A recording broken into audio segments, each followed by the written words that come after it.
Welcome back to another year and another episode of Conscious and Curly. I'm your host, Angelica. And yes, welcome back. Welcome to the place for a human experience. Yeah, I guess we can just get right into it. So, yeah, welcome to 2023. This is my first episode of the year. I'm trying to not be disappointed that it's February and that's when this is happening, but that's where we are. And regardless, I'm grateful to be back. I'm grateful to be here. And I'm doing the best I can. It's been crazy. Let's get into it. The new year happened. I really didn't do anything for the new year. Fell asleep before the new year. Woke up right in time for the countdown. And I had my birthday. My birthday is January 12th. And I had my birthday and a lot of people showed up for that. And it was a great time. And thank you guys for showing up if you did. It was great Gatsby theme. I really just wanted everybody to look their best and feel their best. And so many people were on theme and dressed up and they just looked great. And it was a great time. We ate really fancy and drank well, and it was a good time. And then so much has happened. My son has started basketball, so that's a lot. As a single mom, running around with the kids to practice and then to games, which are both every week. It's a lot, but he's doing great and loving it, and I'm loving watching him. I really think that attending children's events, like children's sporting events, little kids, peewee, sporting events like truly competitive, as well as children musical programs, Christmas programs, Easter, whatever programs they have. I think that there should be a law that people have to attend that. No matter if you have children, if you don't have children, if your children are grown, if you've already been to it. I think that does something to the soul for everybody. And it's a great time. And everybody's it's such an innocent, sweet connection for everybody. And I love it. And I love attending all of those events. And I think everybody should have to. What else has happened? I cannot think. Oh, no. So I went to a few events. I had a really nice weekend for my birthday with a lot of things planned that I did. Went to Spurs games, hung out with my girlfriend, my best friend, and her baby. It just all was a really good time. I am attending one thing that I guess it's a New Year's resolution. I didn't really intend to make any New Year's resolutions. No reason in particular. Just, I don't know. I did great with keeping 2 resolutions the last 2 years, but I think I just proved it to myself. Anything I want to add, I'll just add. It doesn't have to be a New Year's resolution. So something that I've decided to add is making myself be more social and forcing myself to attend events by attending events that cost money or hold me accountable in some way. Also kind of curating and making my own events. Just because I had a couple weekends where I didn't do anything social. I was just strictly a mom, just cleaned and wanted to not have extra, doing something all the time in between my times. Because when I have social things, that's what it is. But having a whole weekend of that, I felt not I lost myself, but going back to work after that, after not really having any time to me, really made me realize the importance of being social. So I have a lot of things coming up. I'm curating a game night with my friends Y'all better be there. If you got my invite, that is this weekend. I'm really excited about that. I also, for my son, we're like we're like having a little trampoline party. Just like here at the house with my trampoline, and I'm going to make food and just have a good time for the kids. And then I'm going to this weekend as well. I'm attending like a singles Valentine's event. It's put on by, this is not a sponsor, but if they want to sponsor me, holla at your girl. I would love to sponsor you. It's being put on by K Elite Events, I believe it's called. You can go, the website is K, just the letter K, eliteevents.com. And they're having like a singles night here in San Antonio that I'm going to attend. If you end up attending, holla at your girl, because I'll be there by myself. So I'm excited to go, and I'm excited to see what this has to offer and just have a night treating myself for Valentine's, because I ain't got no Valentine. But yeah, that's what's coming up, and I'm excited about that, and I'm excited to like share with you guys what's going on. And I guess that's it for catch up. All that I can think of. Yeah, so we're going to get into it. Food for thought. It kind of has to do with the topic. I can make a point. So, did you know that the closed door button on elevators doesn't work on most elevators? My sister recently told me this, and I looked into it, and it's true. They put it there for peace of mind for riders, but they don't allow doors to close early due to safety protocols on most elevators. And this kind of goes into our topic. Our topic is about, I wanted to like start the year, my first episode of the year, to dive into a gift that I believe we got from God, your source, the universe, whoever you believe the higher power to be, yourself, if you think that's where it came from. But I'm talking about manifestation. And I feel like this goes into like the power of the mind and how much, if our mind believes things, they come to be, because people really think that pushing that button makes it happen. And y'all have probably believed that for all this time and don't realize that it really doesn't work.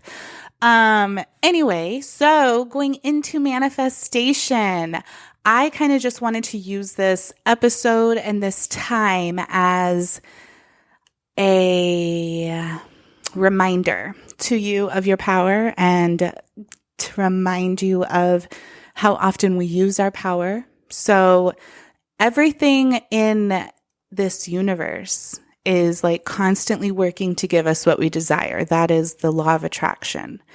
And desires aren't only like what we say we want. It's what we're doing. It's what our subconscious thoughts are. It's what we consume with our conscious thoughts. Basically, you're always manifesting.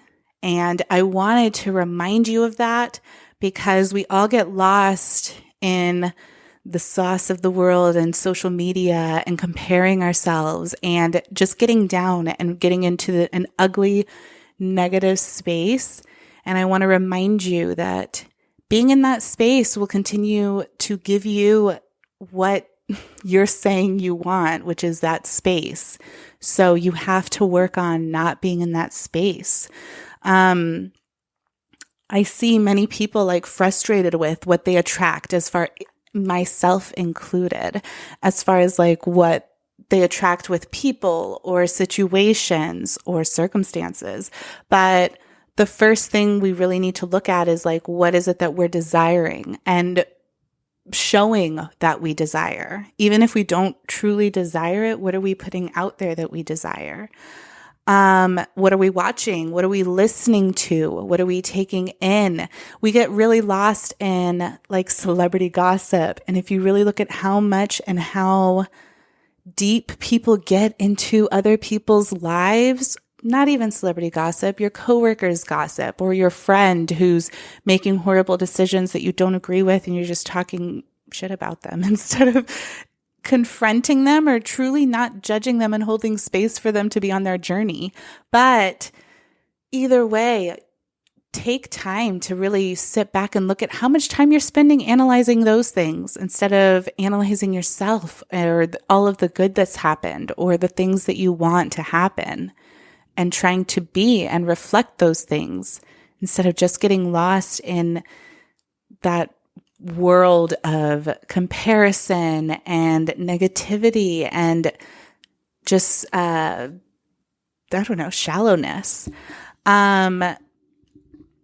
So I guess story time. I myself used to really struggle with constantly thinking negative thoughts. And a lot of people never would think that about me, still probably don't believe that about me, but the way that I was talking to myself was so ugly. And my whole thought process behind it was that I was protecting myself. Like I was talking so ugly to myself so that nobody could say anything to me that would hurt me even more. They couldn't say anything to me that I haven't already said to myself, or whatever they said to me could not be as ugly as I've already talked or done to myself. And instead, what that really gave me was what I was thinking and what I was doing in my life for myself. That is what I ended up attracting. I was in abusive relationships. I was attracting just really shitty situations. People who didn't really see me, weren't really about me, just about shallow versions of myself or one version of myself. And it took years and a very long time. And thankfully, I just stayed steadfast through that negativity. But it really took me years to get out of that and to really realize that I was sabotaging myself and I was creating the reality that was happening to me instead of being upset and being like, why is this all that is around me? This is just what I'm made to be. This is what I'm made to attract. This is what I'm made to be with.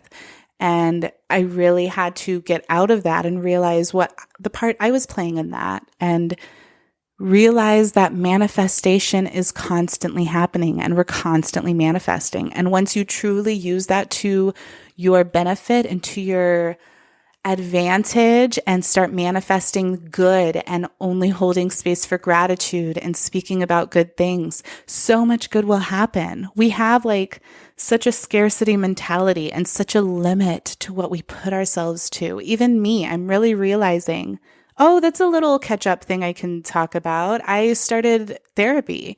That was, I guess, another New Year's resolution, just another little ad for myself. But I wanted to start therapy this year and truly start making professional progress towards healing, not just my own self-help progress with books or different research I find. I wanted actual professional help, and I'm loving it. And one thing I'm learning is that even I'm limiting myself, or I've always limited how far I could go, how big of a space I could hold for myself. And I think that we do that with what we receive as well. We hold a limit to how much we can get, only what we've seen, only what we've experienced before we've seen others experience. But that's still a part of that comparing yourself. And that's still a part of that negative space. You have to get out of that and know that you can create and generate and attract as much as you want. And this is me speaking to me too. I'm going to get into I have been getting into truly manifesting goodness and truly using that to my advantage and realizing that I'm constantly manifesting and always speaking good to me and always speaking good around me and always moving in the space of love and the space of good intention, and knowing that I will only attract all of that for me as well. And knowing that I deserve it and I'm entitled to that, and holding space for that as well. That isn't cockiness, that isn't arrogance, that's what is, and it's just truth because of what I put out and because of who I know I am and whose I know I am. But I just wanted to remind you all of that and bring all of you guys to that and to that reminder and that space and give you that momentum for this year. We're still in the first quarter. Your girl got an episode in the first quarter. That's good. And we're going to continue this momentum. And I just wanted to bring that to you and let you grow and prosper with that. Yeah. So if you have any like comments, questions, anything to talk about, you want to like talk more about it, leave a comment. If you're watching on YouTube, email me. If you are listening to this, my email is in the description box. But yeah, that's just how I feel about that. And now we can move on to our next segment, Anonymously Kinky. And I actually had posted my little anonymous link for this in my Instagram story a few weeks ago. And people submitted. If you are listening to this and hearing your question answered, yes, it's been that long. And thank you for submitting your question. If you would like to submit a question, anonymously kinky question, anything regarding sex, fetishes, kinks, anything in between, you can follow me on Instagram at conscious_curly. It's been a while. And I will post the link for my little anonymous link. You also can email me so that you don't have to wait till I post. Ask conscious and curly, all spelled out, at gmail.com. Okay, so getting into it. The first question is, where is your favorite place to have sex? I honestly got a lot of questions regarding me personally. And I guess, I don't know, maybe I'll open it up and just answer a bunch of kinky questions about myself for you guys. And I'll give a disclaimer from my mom to not listen, but I didn't want to do that. So I just picked one of the many questions and went with this one. My favorite place to have sex. Honestly, I am an exhibitionist. I love having public sex. I like being watched. And yeah, so really anywhere publicly. I do not like car sex though. I'm a little too tall for that. Yeah, guess that's it. And the next question was, I've always wanted to fist someone, but I think my hands are too big. Not really a question, but I understood that they were probably asking a question of like, how the hell can I make my hands not big enough to fist? So that's how I heard the voice in my head. But I'm not an expert on this, but I did want to like give you some tips because like I did a lot of research because I want to be like a space and I want to bring you top tier information because everybody deserves pleasure. And I think everybody deserves to like experience all the things. So what I found from my research, first, no such thing as too big. Vaginas push whole humans out of them, so they can stretch to your fist. So don't like have that insecurity or have that fear blocking you. Some tips to help are to trim your nails. Personally, I hate long nails on partners that are touching my pussy. So I just feel like that goes for anybody who wants to touch one. You just keep your nails short. Number 2, you can use gloves, latex, to help with the ease and for protection because hands are dirty. And you should start small, like a finger, 2 fingers, and then build it from there. You'll find that like from what I've heard, from 4 fingers, adding a thumb is really like not too much more. So it gets a little easier. Use lube. The wetter, the better, which also means lots of foreplay. Foreplay. Build it up, get it wet and juicy. That'll help everything just ease better. And communicate. This goes for like any new sexual experience. Just check in with your partner, see how they're feeling, see if they're comfortable, see if there's something else you can do to make it better. Never be afraid to communicate. And that's it. Feel free to write in.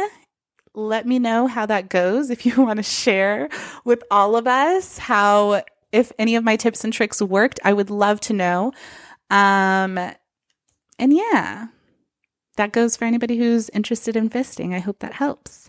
So for questions, our final segment, I actually did not have any questions. Again, I guess it's not a surprise. I honestly take complete onus of that for my lack of consistency lately. But I'm about to be so consistent, y'all will have no excuses. And I better be getting some motherfucking questions.